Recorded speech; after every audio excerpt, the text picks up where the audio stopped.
Good evening and welcome to tonight's Fourscore Speaker Series with Dr. Mark Pohlad, Part 2, as requested. My name is Phyllis Evans and I'm the Senior Director of Development at the Lincoln Presidential Foundation.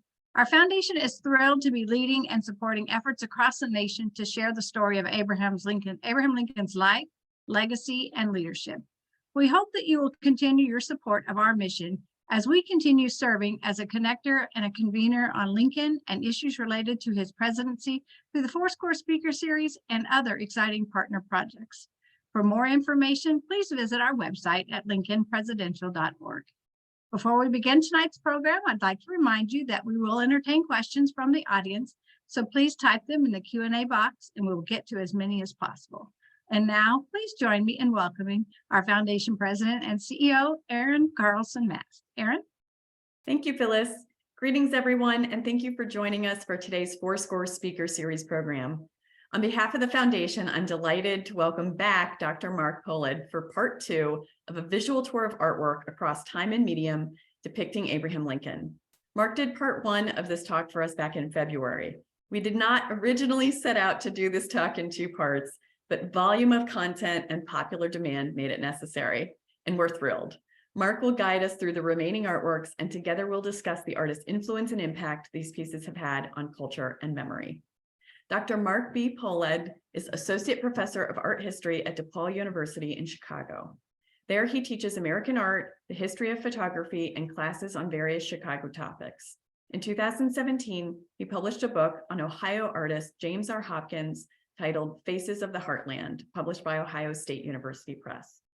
Mark regularly contributes to the Journal of the Abraham Lincoln Association, Illinois Heritage, and Lincoln Lore on the visual culture of Abraham Lincoln. Indeed, he's lectured widely on Lincoln in art and in photography at conferences for C-SPAN and in dozens of lectures across Illinois as a Rhodes Scholar. He is currently at work on a book for Southern Illinois University Press on Chicago's relationship to Abraham Lincoln. Mark, thanks for being so generous with your time and joining us for an encore presentation. Welcome. Oh, thank you so much, Erin. And hi, everybody. I'm so glad you're with us.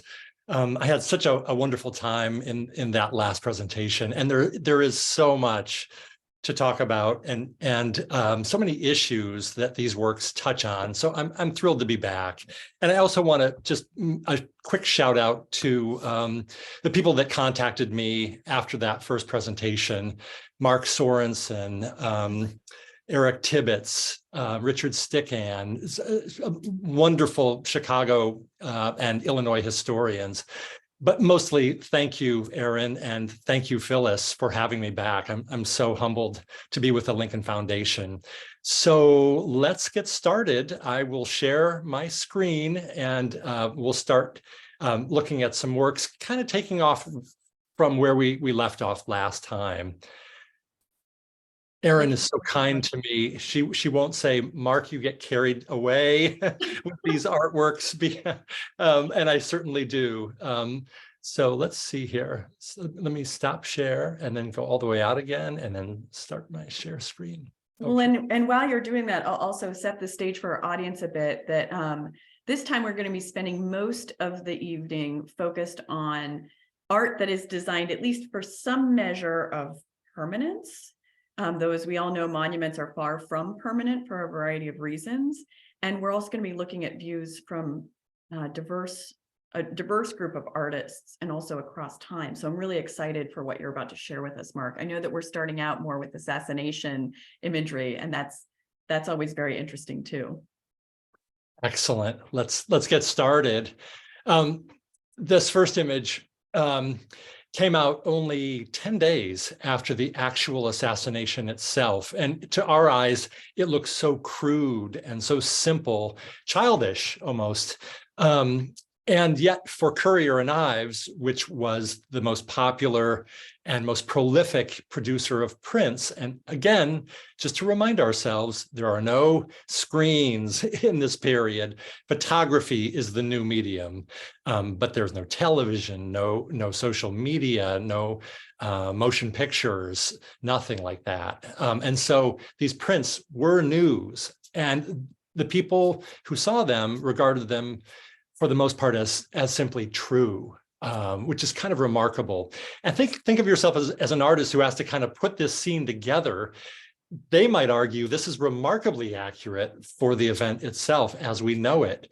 First of all, where do I get a picture of John Wilkes Booth? What about Rathbun or Clara Harris or the First Lady? How do I know how to get started?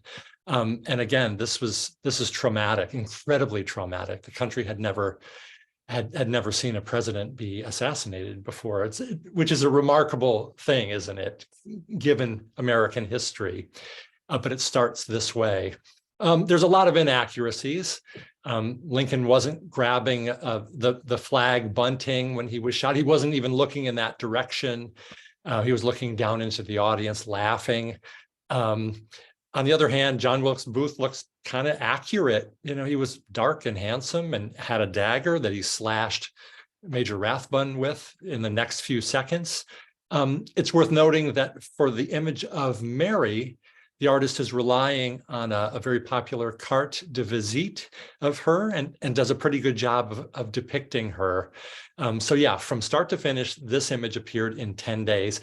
And I have to say, and I don't mean to sound glib or particularly morbid when I say this, but because Lincoln was assassinated, there was an explosion of visual material related not just to the assassination itself, but to the martyr president and to, in some senses, the last casualty of the Civil War. And Alonzo Chappelle made an enormous painting based on everybody who was at the little Peterson House room where Lincoln's body was carried from Ford's Theater, the so-called rubber room that had to include, you know, the 37, I think it was 37 or 47 people who visited that night. Everyone was entitled to be in that image. But if you've ever been to the Peterson rooming house, you know that room is so small. It's smaller than the bedroom that I'm sitting in now, actually. And this is kind of a small bedroom in our little condo. So it is one of those rooms where it feels like you could almost reach your arms across, depending how tall you are, and almost feel like you're touching the walls. But I'm so glad that you brought up this point, because for those who aren't familiar with what it looks like in that room, you know, just being in there once, you know, the room is so small, there's no way all of these people could have fit inside. That's not the purpose of showing all these people in that room, right? It's really meant to capture all the people who were there, as you mentioned. So why was it so important to capture all the people who passed through versus, say, just his family? Like, what was the artist's motivation in, rather than capturing that maybe a more intimate scene or something like that? What was the artist's motivation for capturing everyone who had passed through that space, Mark? Oh yeah, superb question. Some of it's commercial, you know, some of it is the work of a publisher and copyists who know that the subscription list and the print that was made of this would have a much wider appeal if you could look and say, that was my officer in the Civil War, that I knew that cabinet member, that person is from my state. And in fact, the people that made the print, well, first of all, for the painting, there were photographs taken of pretty much everybody who had been in the room at some point. And then from those photographs, here's the one for Robert Todd Lincoln. The artist then, Chappell, made a likeness, because there was no way to make an image, you know, even in a kind of roll call way of everybody that had stopped by the room. So it's pretty, you know, it's pretty constructed, we would say. And I would love to have been in the photographic studio when they said, okay, Robert, you know, look down, look sorrowful, you know, and that's how you'll be in the painting. And it doesn't mean it's not true. It just means it's not candid the way we expect imagery to be made. So you're so right, Aaron. It's kind of commercial interests, and publishers get in on it, and certainly the painter. It gives the image legs to have as many people as possible in the image. No, very good. Mark, typically we wait for questions towards the end, but I've noted that there are a couple who came in very specifically to this image, so we could stay on it for just a second. And also thanks, David Wiegers, for also referencing the rubber room. But Scott asks about the Currier and Ives lithograph and of the assassination that came out shortly after. And he said that those and other assassination art pieces were obviously for sale to the public, as you just referenced. But he asks what people did with them when they bought them. Did they hang them in their homes? He said that would seem so strange. I would love to hear your thoughts on that. Yeah, very good. Actually, a visitor to the United States from Russia who came in the 1870s said it seems to every American home had to have, every American home he had been in had an image of Washington and or Lincoln. And so Scott's right. We're at a moment when people will start putting up images in their homes.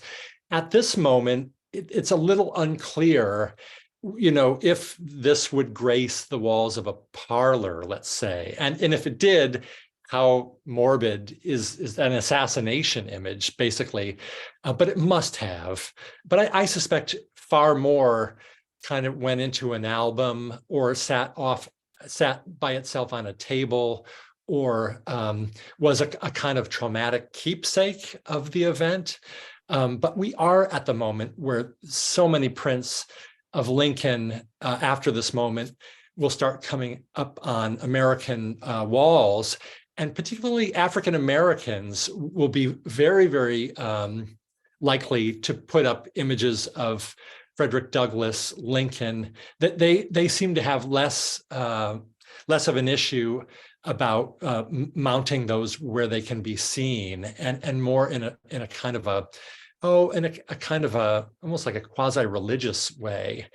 And these images served those. They were cheap and they were easily bought. So yeah, you're so right to think about what's happening, how are these being received? And then there was also a question about who the women are in the next image you showed with everyone in the Peterson House room. Yeah, I can't speak to all of them, but of course the woman that's draped across Abraham's body is Mary Lincoln, who famously was kept out of the room by Edwin Stanton, who is, let's see, where is he? In the center right, with his beard in profile next to the man in uniform. She was kept out of the room, but of course for the image, she has to be in, has to have some pride of place, mourning the most expressively. But I don't know offhand, although if you email me, I can look at the list that came out, the key that came out with the print of this painting, and we'll check. I think, so I just posted a link to because I remembered that there was an answer key, but I couldn't remember if you had that in your presentation. I don't, yeah. So I think I've just provided it in the chat so that if folks want to take a note of that and check that after the program, they can. Thank you for that, Mark. Excellent. That's wonderful. Yeah, the prints in the background on the wall, there really was an image of a horse. I'm not quite sure if it's the horse that's being shod there in the center, but there was a horse image. And of course, all of the furniture, including the bed that Lincoln died on, was eventually bought by a collector, and that was procured by the Chicago Historical Society very early on in the 20th century. And so we're impressed, we're proud in Chicago to have the furniture from the actual Peterson rooming house room. Yeah. David Wiegers also commented, and this is absolutely true and fits with what you commented on with the martyr imagery that came out at the same time, is that plenty of people portray images of Jesus on the cross or the crucifix in their homes. So, that's interesting context for why it might have not seemed so gruesome to many people. So Dave's exactly right. And in fact, I mean, here Lincoln looks as if he's kind of looking out into perpetuity or destiny or something, and he makes a kind of imploring gesture, which shows his palm, right? Yeah, absolutely. Yeah. So yeah, he's very much a martyr in this image. So yeah, that's an excellent point. Well, very good. Let's get into sculpture a little bit. And we start with a woman who actually was the director of a Washington, D.C. hospital during the Civil War, Sarah Fisher Ames. I'm not sure, when I hear that, I think Walt Whitman, and I want to do a little bit of research and find out if that was the hospital where Walt Whitman tended to wounded soldiers. And she actually had this photograph made, the so-called Gettysburg photograph of Lincoln in 1863. My favorite photograph, the most close-up image of his quirky, beautiful face. And then from that, she made a bust of Abraham Lincoln, which is today in the Capitol in Washington, D.C. And so it reminds us that, just like painting and prints, sculpture especially depended on photographs and previous images of Abraham Lincoln. And I have to tell you, I think I mentioned this in part one. That's one reason why there's a consistency of images of Lincoln that all more or less look like Lincoln that doesn't exist for people like Napoleon or Jefferson or Washington.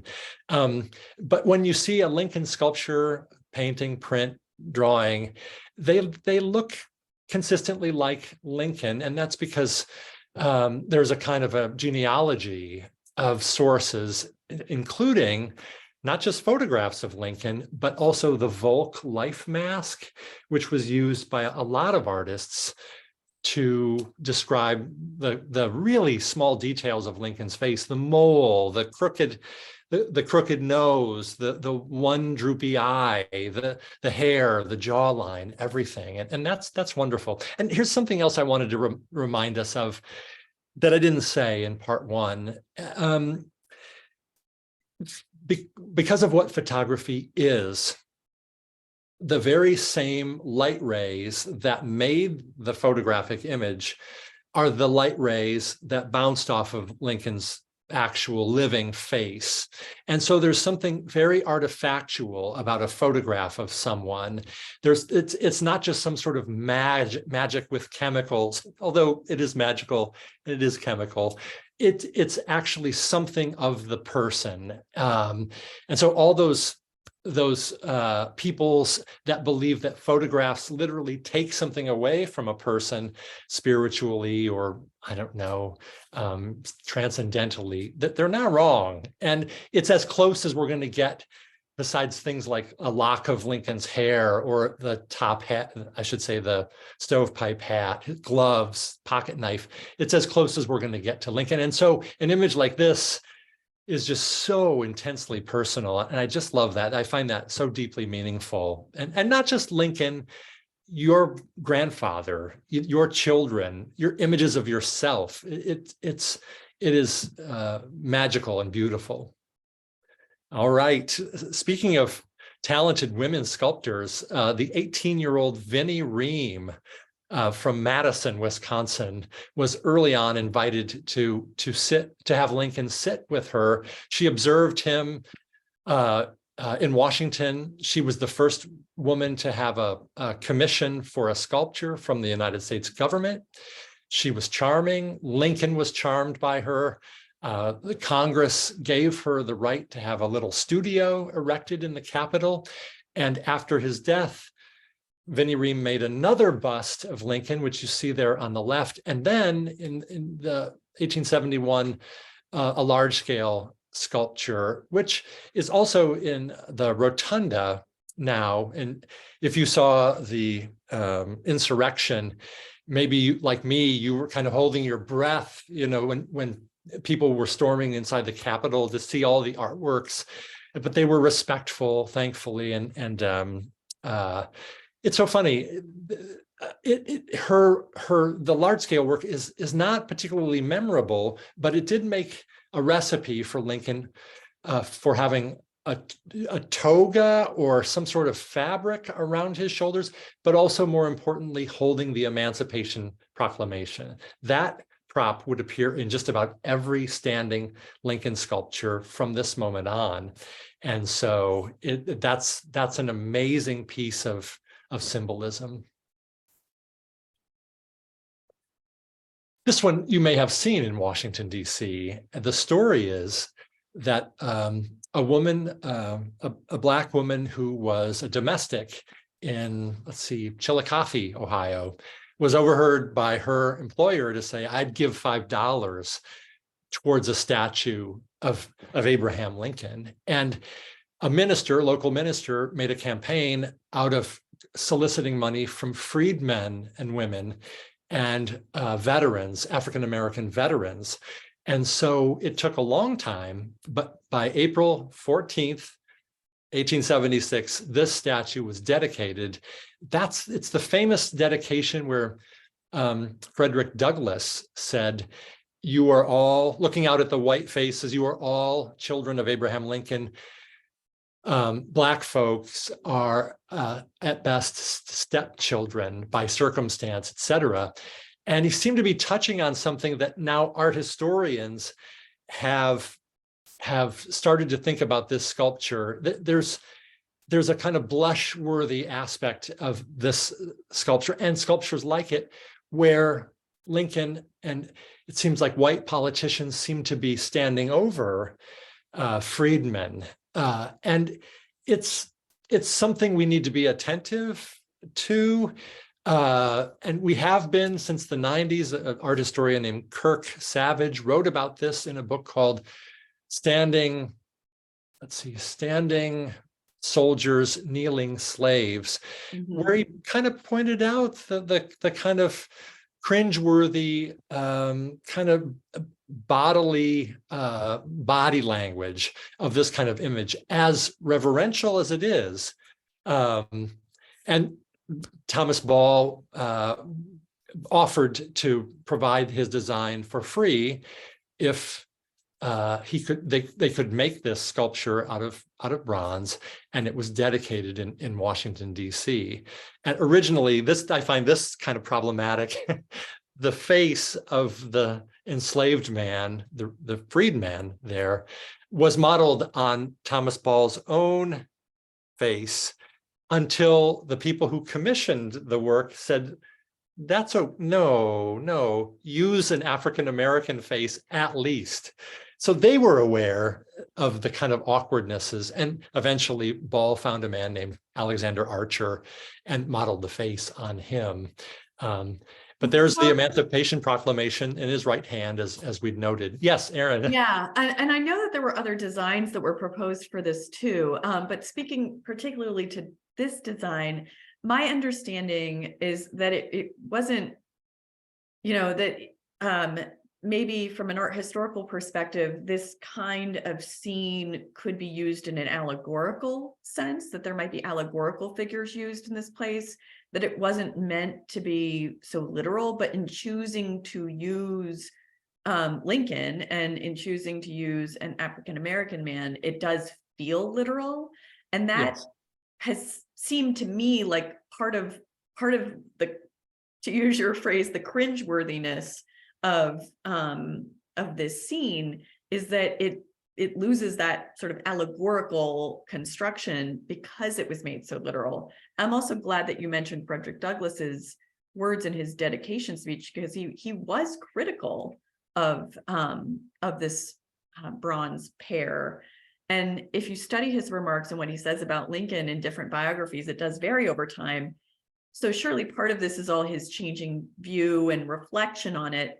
But I do think an important part of the context of this particular piece is that at the time this monument is dedicated in 1875, you have political violence, you have racial violence, you have faltering support for Reconstruction, and some of the protections that afforded to Black Southerners in particular. And in that context, I could see where Frederick Douglass would react negatively to folks maybe praising Lincoln in a way that felt like they were patting themselves on the back while turning their backs on African Americans and whatever progress was made in the Lincoln presidency.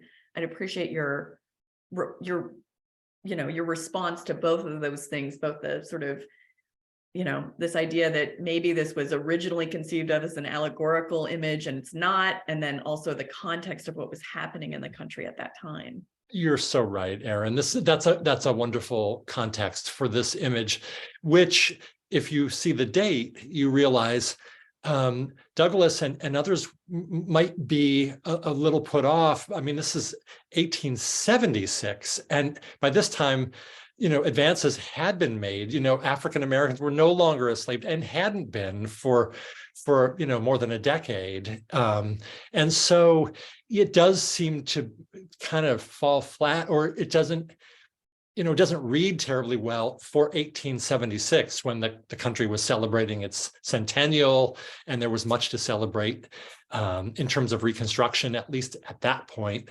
But also to your point about the metaphorical aspect of this and how that changes.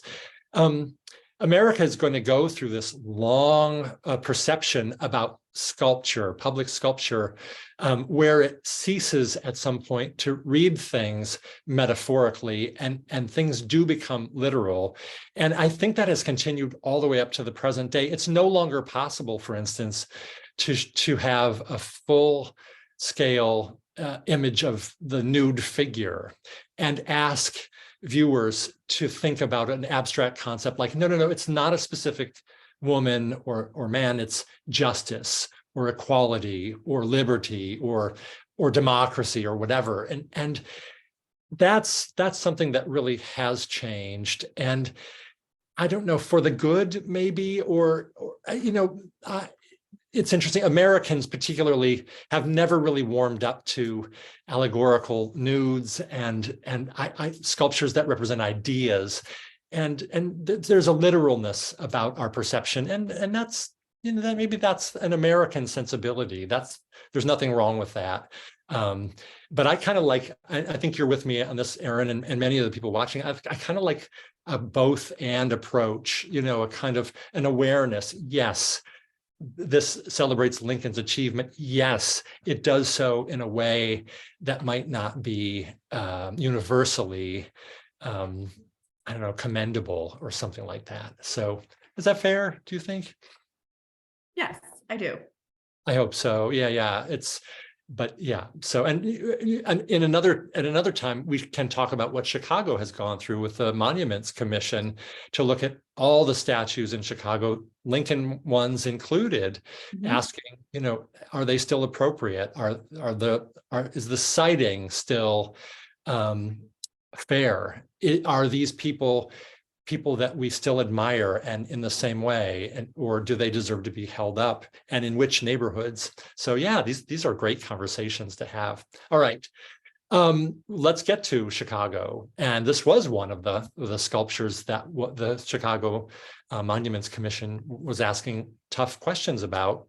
The Abraham Lincoln, standing Lincoln, or Lincoln the man in Lincoln Park, the renamed Lake Park, to Lincoln Park. It was a cemetery, and then after the war, graves were moved away, and St. Gaudens made a monumental sculpture for this site. Stanford White, the famous architect, made the exedra, which is the surrounding setting. And I think most people agree this might be in the handful, 2-3 most effective, most universally acclaimed, most art historically significant sculptures of Lincoln anywhere. Poems were written about it. There's even a legend that Edwin Booth stopped by whenever he was in Chicago, even in an automobile, to get out and put a flower at this sculpture. And that may be true. Actually, I think we've talked about that. That may be true. I personally like a poem that was written about Lincoln's vest, and that it's the carelessness of it, the wrinkliness of it somehow said something about the man, about what he was concerned about, his statesmanship, not his personal concern. Right, which matches what we understand about him historically too. And to your point about photography, that's often how he appears in photographs as well. Absolutely right. He just was not a fussy guy, and God love him for that. And people quickly saw past that to his kind of political savvy and his ambition, right? Augustus St. Gaudens used photographs, used the Volk life mask for this. This one conspicuously does not have him holding the Emancipation Proclamation. This was dedicated on a blustery day in October 1887, and Jack Lincoln, this is the son of Robert Todd, pulled the cord to unveil the statue. Grant was there. I think Sherman was there. All of Lincoln's Chicago allies and friends were there if they were still alive. This is a heartbreaking photograph. Abraham Lincoln II, Jack died not long after this photograph. So just about 3 years after the unveiling. And what I love about this image is we have no photographs of Lincoln before the one where he's a pretty cool lawyer in Springfield, age 37. And that's our first photograph of Lincoln. So in 1809, photography wasn't invented, of course, didn't appear in America till 1840.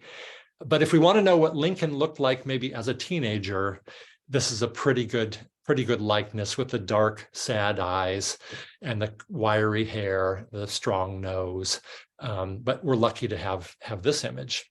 Poor Jack, he died of a routine surgery to remove like a carbuncle from under his arm. He got blood poisoning and died, which is heartbreaking. I have to go a little quicker. Aaron, maybe you could stop me or we could move on. I will say that the Lincoln penny is based on a photograph. I don't know if you knew this. VDB stands for Victor D. Brenner, a Lithuanian American who made a sculpture, a relief sculpture from this photograph for the first United States coin to have an image of an American president. And that came out in 1909, which was the centennial year of Lincoln's birth. So those little letters you see on this valuable penny, Victor D. Brenner. Oh my God, the scandal over this sculpture. Oh my goodness. An American sculptor, Barnard, was commissioned to make this sculpture of Lincoln for Cincinnati. And when it was unveiled, it was thought to be hideously ugly. And it occurred at the moment when artworks of Lincoln were at their most reverential. And so Robert Todd Lincoln himself got involved in the scandal and said, "This is not my father." I mean, can you imagine the pressure of an artist, having to please a living relative of Lincoln?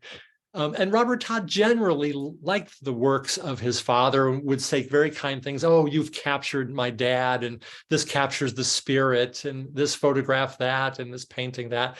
But this one he was appalled by, to such an extent that Barnard wrote to him and said, "Sir, with all due respect, your father certainly would have approved of artists using their own inspiration and creativity and interpretation to make." And what was objectionable was the finish, the kind of expressive of the face. I was just about to ask you, Mark, like what was the specific issue or concern? So are you saying it was more of a stylistic concern versus? Well, there was a couple of things. Let me say the shoes for starters. There was a survey that went out to all the people that had known Lincoln. Did he ever wear shoes as opposed to boots or slippers in the White House? No. People said no. Or what's with that pose? What is that? And it was dubbed the tramp with a colic or the stomachache statue. Why is he holding his arms so awkwardly like that? And then, of course, the face is not smoothed out, made handsome, idealized. And so what's going on with that? Well, it all happened at the moment when we were going to give England a sculpture of Lincoln to celebrate 100 years of peace after 1914 came and went. So the end of the War of 1812 to 1914. And Robert Todd Lincoln was appalled at that idea. So he had the St. Gaudens statue sent to London, where it's in Parliament Square today, and Manchester, England, got a copy of this one, and they were thrilled to have it. And in fact, Manchester has always loved this sculpture of Lincoln that seemed so objectionable. But again, Aaron, this gets to the kind of literalness of American sculpture, or what we want sculpture to be and do. It has to be quasi-religious almost, right? There's not a lot of room for artist creativity when you're doing a Lincoln image. I feel like we've relaxed on that a little bit though, but. Yes, we have. Yes, we have. And in fact, I adore the Lincoln sculpture that's in front of the Illinois State House, which looks a little bit like this. Lincoln is wiry and kind of awkward, and he's pencil thin. I just adore it. Here's Barnard on the left and Robert Todd on the right. Let's see, should we go a little quicker here? Sure, I feel like I can't let you go. Yeah, good. I'm glad that you have the Marian Anderson. Please go ahead and make some comments on this one. Yes. Yes. The Daniel Chester French sculpture in the Lincoln Memorial. Oh my gosh, 19 feet high, 19 feet wide, erected in 1919. This is some strange numerology, then used as a kind of sacred place, and it's because the sculpture is that powerful, and the building which it's in, which based on a Greek temple, which housed Greek sculptures of gods and goddesses, is so moving and beautiful. But it became a stage for political activity. The saddest, of course, Aaron, you can talk to this, Marian Anderson singing on the steps. And that kind of dark moment, but also more optimistically, the backdrop for Martin Luther King's "I Have a Dream" speech, which is magnificent. But yeah, well, and I think to your point, it's become and one of our questions from Melvin Cunningham is, why is the Lincoln Memorial so revered by most Americans? And I think it's hard to have an objective response to that, but subjectively, it has become a place where obviously it wasn't known to Lincoln at all, right? As you point out, it was conceived of and erected long after he was gone, but it has become a place where other significant civil rights moments have happened, which has only compounded the meaning of and the power of the place. It essentially created power of place from its, but by virtue of the events that have taken place there in the decades since. That would be my response to that, but I'd love to hear your response to that. Yeah, nicely said. I have some more, just some kind of technical things to pile on that. Yeah. The fact that it's open 24 hours a day, it's free, it's lighted so magnificently. They solved that in the first couple of years.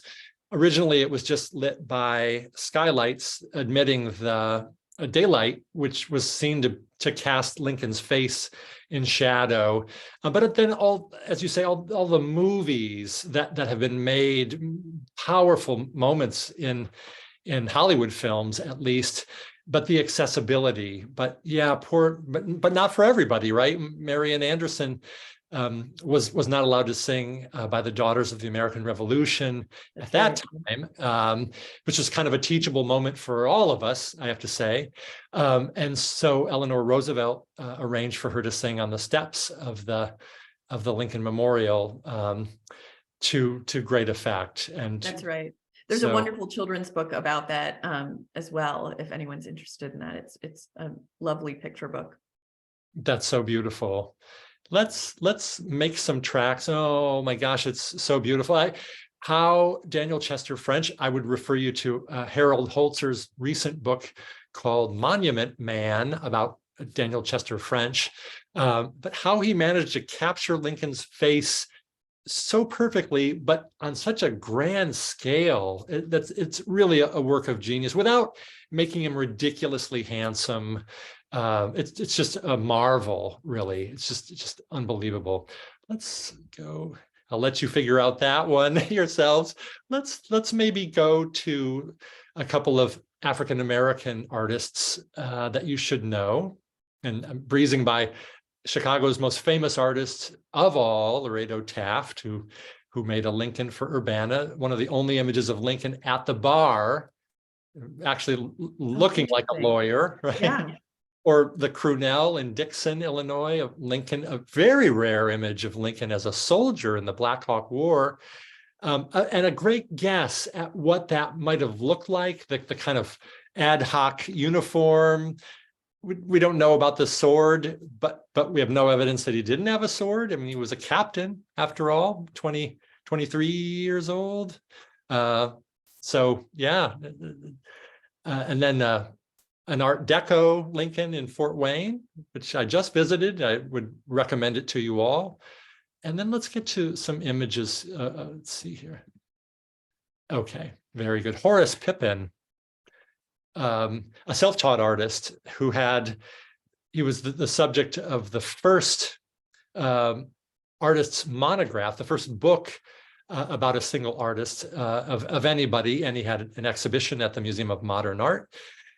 Here's an image of Lincoln in one of his more dramatic and popular avatars, the Pardoner, which if you think about Lincoln pardoning soldiers, which he did quite often, not every soldier that asked for one, but in almost every case.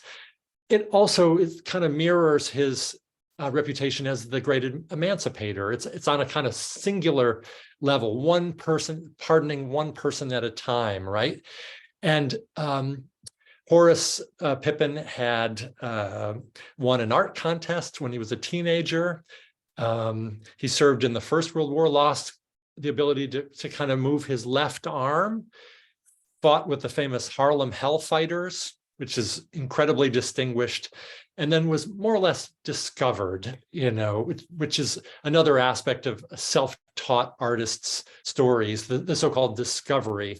But he had been making works for decades, of course, and they're all sophisticated. And again, what I find fascinating about him as an artist is these touches of sophistication, like the shadow behind Lincoln and the other artist, or the clouds, or the details like the drying towel to the far right, or the completely believable gestures of a man, kind of at Lincoln's knees, which we don't know that happened. But it might as well have. But I also like the shawl, which is that's an incredible detail. That's really insightful. The shawl that Lincoln wears that becomes almost rabbinical, kind of in a strange way. Yeah. Another artist is William Johnson. He's becoming more and more renowned for his works. He started his artistic career in New York. He made it from South Carolina to New York, then to Europe, where he married a Danish woman. His style became more and more like Pippin's, more and more simplified, vernacular, more and more poster-like, so that he arrives at this point, not from being a self-taught artist, but for having seen African art, or he and his wife collected Danish folk art. And so his works look simple, but they're incredibly sophisticated. And here he's shown the kind of heavyweights of emancipation, John Brown, Frederick Douglass in the center, which is magnificent, and Lincoln to Douglass's left. And then these beautiful I love the images that almost look like modern art, even the foliage and flowers, but dark moments with a man who's looks like he's being garroted, kind of hung to Lincoln's left. And then I can't quite read that image on the bottom right. It could be pretty sinister, but I'm still working on that. So All right, Aaron, would you like to, you could stop me and we'll see how far we get if there's anything that you like. Actually, this is kind of the end of my talk. So we have done pretty well. That's good. That's good. Can you, Yeah. I would love you to, it's appropriate that it's called The Last Stop too, but do you have any particular comments you want to share about this before we turn over to audience questions? I do. And maybe this gets to the kind of literalness we were talking about. John McClary is probably the most prolific sculptor of Lincoln imagery living, and he's done magnificent work throughout the state of Illinois and beyond. All of you could kind of list the works that you know intimately, the House Divided, about the debates in Charleston, Illinois, or A Higher Calling, which is the image of Lincoln in Springfield, where he's holding his coat together and it's kind of blustery, makes a gesture with his arm, or Lincoln the Surveyor at New Salem, or this image in Taylorville. And those of you who know Lincoln's biography know this story. It's humorous, and McClary makes it kind of literal here. Lincoln was in court. David Davis, his friend, was the judge. The last stop refers to the last stop on the 8th Judicial Circuit, where Lincoln was a traveling lawyer, and Taylorville was the last stop. On one occasion in court, the pigs underneath the frame building in which court was being held were particularly loud. Lincoln stopped the court proceedings to ask Judge Davis for a writ of quietus, which made the courtroom explode with laughter.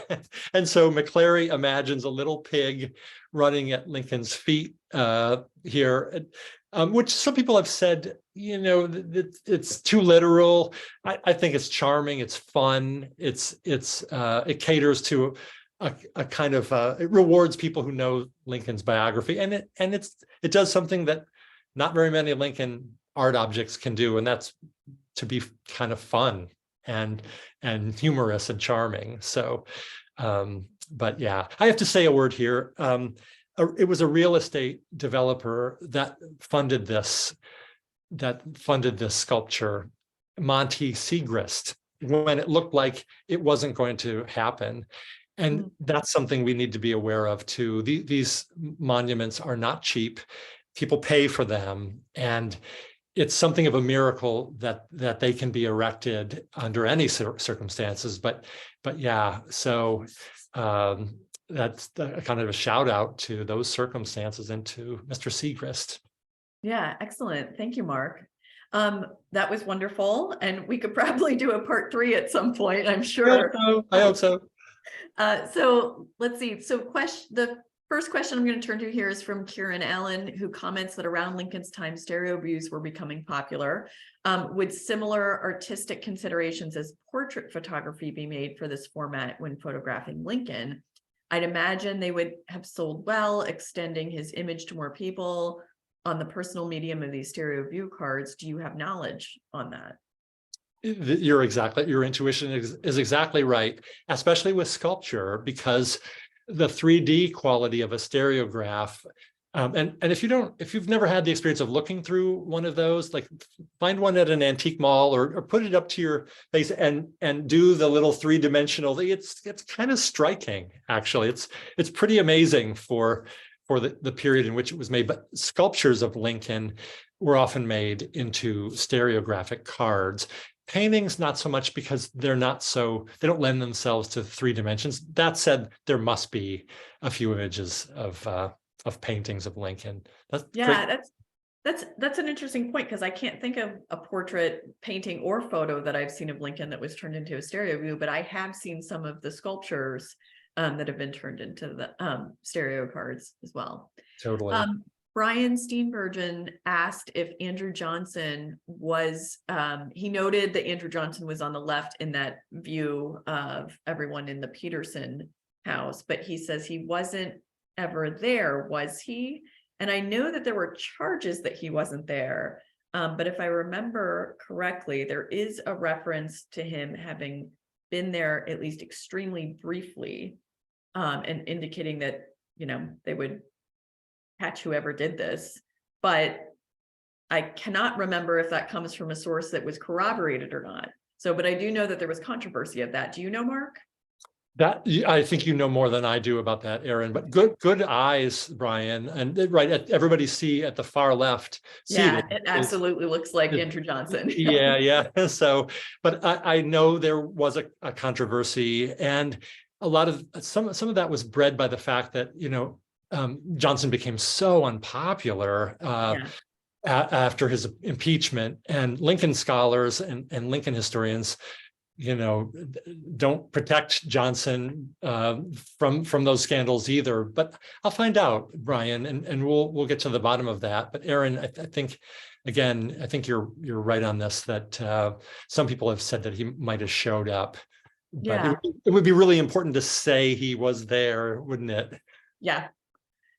Especially given even some of the conspiracies that were swirling afterwards about who was responsible. And great. So Greg, and I hope I'm pronouncing your last name correctly, Greg, Gochek asks, when and where were the first installations after the Civil War of Lincoln iconography in public spaces situated in the states of the former Confederacy? And a similar question came up last time about whether or not there were any Lincoln sculptures in the former states of the Confederacy. And I know there's one in Richmond, but it was installed relatively recently. And I don't know if there are any in any other states. The one in Richmond was installed in the aughts. I think I was already working at President Lincoln's Cottage at the time. So it might have been 2003, 2004, somewhere in there.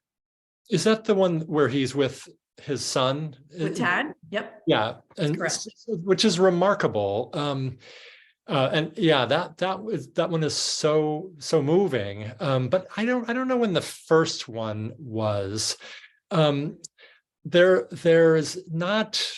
I don't know if that's a matter of animosity, or there just weren't groups that could put them up, and who could raise the money. And I think if the choice between Jeff Davis or Robert E. Lee or Lincoln had come up, they almost certainly would have gone in those other directions. In fact, the Daughters of the Confederacy erected a lot of those, but I don't know.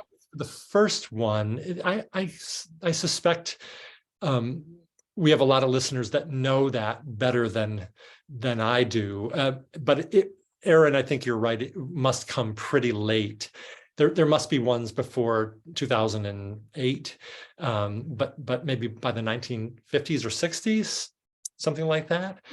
Could be. I know that the sculpture that we're talking about of Lincoln and Tad in Richmond, from friends who worked in that area, I know that sculpture of Lincoln and Tad, even though it was installed relatively late, was vandalized a few times. So even in the 2000s, there was a sense that sculptures of Lincoln shouldn't be in the former capital of the Confederacy.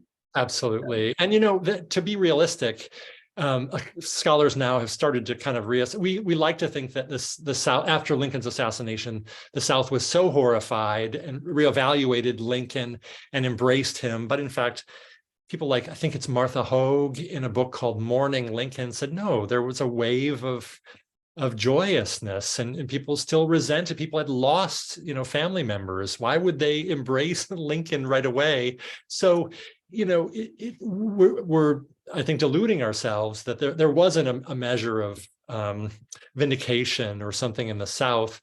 On the other hand, there wasn't the kind of living hatred and kind of rise, that John Wilkes Booth was hoping for, of course. But yeah, so that's a fantastic question. Yeah. Pam Brown asks, she says, I'd like to know, wasn't this statue recently removed? And I'm guessing she's referring to the Freedmen's monument. That would be my guess. And the one in DC was not. It was turned around at one point to face the other direction, and a sculpture of, I think, Mary McLeod Bethune is facing it. But the one in Boston, there's a copy of it in Boston that I believe was removed, in part because they felt that it lacked so much context about the trauma that it was really memorializing, that, you know, that sort of absence of context made it a difficult sculpture to keep in place at the time. Do you know Absolutely. more? Yeah. Yeah, no. And in fact, Boston, of any place, would have that sensitivity because who can you remind me, Aaron, who the there's a beautiful monument also by St. Gaudens on the Boston Common by the man having a senior moment who raised the troops who fought at Fort Wagner. Somebody will write this in and save me here, but Boston has as an abolitionist hotbed, right, would have that sensitivity to matters of race and the appropriateness, et cetera, et cetera. So with the 54th Massachusetts. yes. I think it's Shaw. I'm going to be Yeah, embarrassed if I'm that's wrong right. about that. That's right. Colonel Okay. Shaw. That's Okay. right. Thank you. Yep. Yeah. Or Matthew Broderick, if you remember. Or the Matthew Or- Broderick. I will admit that that's the image that often pops up in my head. So. My Lincoln buddies and I often talk about, like, was he miscast in that, or did he ultimately do? Did he kind of do a good job, Robert Gould Shaw? And I don't know. So, yeah. Yeah. So Susie Ellicott notes, I thought the Freedmen's Monument commemorated an actual event when Lincoln visited Richmond after Lee's surrender. Freedmen knelt before him in thanks. Is that incorrect? No, that is correct. They wouldn't have looked the way the sculpture portrays, you know, the kind of nude formerly enslaved man, but that did happen. They grabbed his hand, or they wept. In some cases, Lincoln said, you know, he demurred and it made him feel uncomfortable. He had tears in his own eyes. But there were scenes of incredible affection when he and Tad walked kind of quietly to the capital of the Confederacy. And do you remember what he did there? He sat in Jefferson Davis's office and asked for a glass of water, which is kind of beautiful, but not with cannons and horses and soldiers, just kind of quietly reflective. So yeah. So Susie, I think it's in part that it's not commemorating a very specific scene too, because Mark, as you point out, some people shook their hands, some people, and it wasn't just freedmen and women and children. There were also, it was a diverse crowd of people to some extent. So it does come down to the artist's choice of what they depicted there too. It's not meant to be hyper realistic. Right. And in fact, on the front of the sculpture, there's the big word emancipation. Right. So it's meant to be kind of an abstract concept, which, if you think about the artist, I mean, that's what a challenge, right? I mean, it's pretty amazing. So, yeah. Patricia wants to know if you could give more information about Lavinia. She's doing a women's study in Civil War and post-Civil War era. That would be Lavinia Ream, Vinnie Ream. I think so. Yeah. Yeah. She had quite a long career. When we were talking about President Johnson, during his impeachment and scandal, she was targeted for having been part of his administration. And I guess she knew and was allied with some of his cabinet or with his the kind of Johnson administration. And so she suffered a blow to her artistic career, but she's an amazing talent. She did drawings and I think started to make sculptures of the Winnebago people and the Ho-Chunk people in Wisconsin at the time, and went to study with Clark Mills, who was a sculptor in Washington, D.C., and just was incredibly precocious in terms of her talent, and had a kind of administrative and personable demeanor to go with it. And so she made real friends and allies out of the people around her, which is not to diminish her achievement. as a real pioneering woman sculptor. And in fact, those things in a lot of people's minds did not go together, right? Sculpture, which is so physical and administrative, you don't make sculptures all by yourself. You need help carrying the block and carving and sanding and things. So she's an amazing figure. Erin made it an interesting, Erin may know this, Harriet Hosmer, an American sculptor working in Rome, had vied for this commission. She imagined a gigantic supine Lincoln, a Lincoln lying down for her monument, which would have been so cool if it had been built, but it wasn't selected, but it was going to be 70 feet long. And I just can't even imagine it. Mark, you would probably know this. Has there been an article done comprehensively on the sculptures and monuments of Lincoln that were proposed, that were passed up? I don't believe so. What an intriguing. That would be a fun article to work on, because I looked into this with the alternatives to the Lincoln Memorial, since one was supposed to take place on the federal site where I used to work when I was in Washington, D.C. But we were remarking on that with a few of these, that, oh, this is one of the design ideas that was proposed, but there were others. So I'm going to enlist you in that. That would be fun for us to work on. That would be a blast. Yeah. I see Phyllis has rejoined us, but I'm going to squeeze in a couple comments people had. Dave note that in her biography, Jane Addams wrote about visiting the statue that is in walking distance to Hull House, and how she would describe how she'd walk all the way from Hull House to stand before Lincoln. And I know that there was at least one more comment. Mark Newbold commented on the Lincoln Memorial statue connecting the generations, and Robert Seibert notes one of the songs that Marian Anderson, I assume he's referencing here, sang was written by a relative of his, and that is such a fascinating tidbit. I'm so envious. Oh my goodness, that's so cool. Good for you. Isn't that amazing? So thank you all so much for your wonderful questions. Mark, I know you also wanted to make a concluding comment now that we've ended part 2, and then we'll turn it back over to you, Phyllis, I promise. Yes, then thank you everybody for hanging in there with me. I wrote a little something I just want to kind of end with. I began studying art history because I felt it was the most engaging way to understand the past. And not an artist myself, I nevertheless admire and do research on how creatives express themselves and their moment.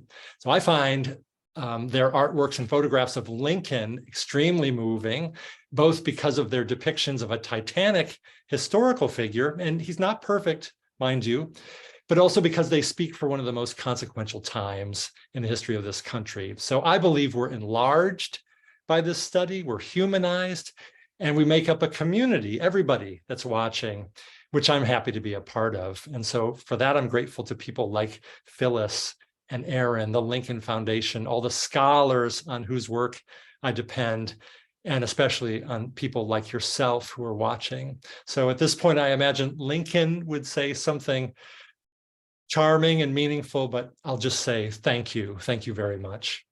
Well, Mark, that was beautiful. Phyllis, back over to you.